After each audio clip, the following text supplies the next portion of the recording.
રાજકોટ જિલ્લાના ઉપલેટા તાલુકાના નાગનાથ યુવા ગ્રુપ દ્વારા લોકમાન્ય તિલકના ઉદ્દેશોને ધ્યાને લઈ જ્ઞાતિ જાતિના ભેદભાવ ભૂલીને લોકોને એક કરવા દર વર્ષે ગણપતિજીની સ્થાપના કરવામાં આવે છે। તો હિન્દુ ધર્મમાં ભગવાન ગણપતિની સૌથી પહેલા પૂજા કરવામાં આવે છે અને તેમની પૂજા કર્યા પછી જ કોઈ પણ કાર્ય શરૂ કરવામાં આવે છે। તો હિન્દુ ધર્મમાં ગણપતિજીના માત્ર એક નહીં પરંતુ 12 સ્વરૂપો છે અને કહેવાય છે કે જો કોઈ વ્યક્તિ પોતાની ઈચ્છાઓ કે મનોકામના પૂરી કરવા માટે ગણપતિ બાપાના કોઈ ખાસ સ્વરૂપની પૂજા કરે તો તેમની તમામ મનોકામના પૂર્ણ થાય છે। ત્યારે રાજકોટ જિલ્લાના ઉપલેટા તાલુકામાં વર્ષોથી કાર્યરત એવા નાગનાથ યુવા ગ્રુપ દ્વારા ગણેશજીની સ્થાપના કરવામાં આવી છે। ત્યારે નાગનાથ યુવા ગ્રુપ દ્વારા ગણેશજીની મહાઆરતી કરવામાં આવી છે, જેમાં આમંત્રણને માન આપી પધારેલ મહેમાનો દ્વારા દરરોજ મહાઆરતી કરવામાં આવે છે। તો સાથે સાથે ગણેશ ઉત્સવના 9 દિવસ દરરોજ આસપાસના તમામ બાળકોને વિવિધ જાતના બટુક ભોજન કરવામાં આવે છે। તેમજ આ ગણેશ મહોત્સવના ભક્તો દ્વારા દરરોજ સવાર સાંજ આરતી પૂજન અને આરાધના કરવામાં આવે છે।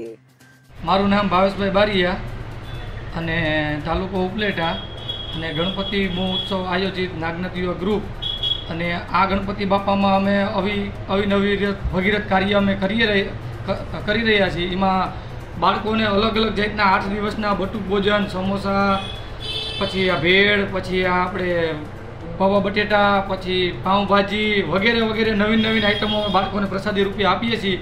અને ગણપતિ મહોત્સવમાં કોઈને સ્વયંથી ઈચ્છા લાગે એ રીતે ફાળો અમે લઈએ છીએ કે કોઈને કે અમને ફાળો દેવો એવી કોઈ અપેક્ષાથી અમે નથી કરતા।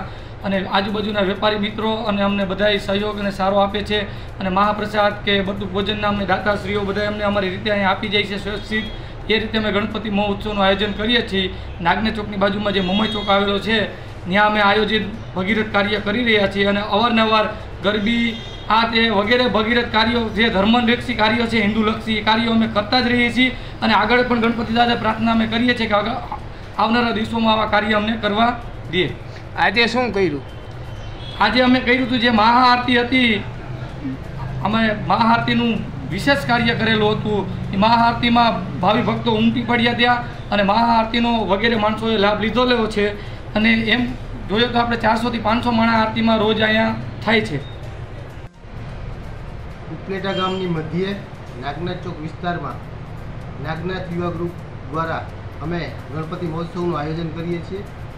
ગણપતિ મહોત્સવનું આયોજન અમે વર્ષોથી કરીએ છીએ અને અમારો મેઇન ઉદ્દેશ્ય જેમ લોકમાન્ય તિલકે લોકોને એક કરવા માટે ગણપતિની સ્થાપના કરી હતી એ જ રીતે નાગનાથ યુવા ગ્રુપ દ્વારા પણ જ્ઞાતિ જાતિના ભેદભાવ ભૂલીને લોકો એક થાય એ જ આશા સાથે આ ગણપતિનું સ્થાપન કરવામાં આવે છે।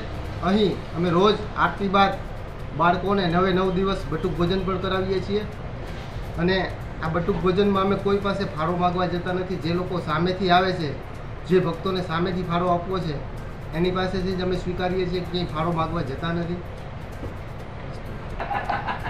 અને આજે 9મા દિવસે અમે ગણપતિ દાદાની વિદાય રાખેલી છે અને આ વિદાયમાં દરેક ભક્તો વધુને વધુ સંખ્યામાં આવે અને ગણપતિ દાદાના ઉત્સાહ અને ઉમંગથી ગણપતિ દાદાને વિદાય આપે।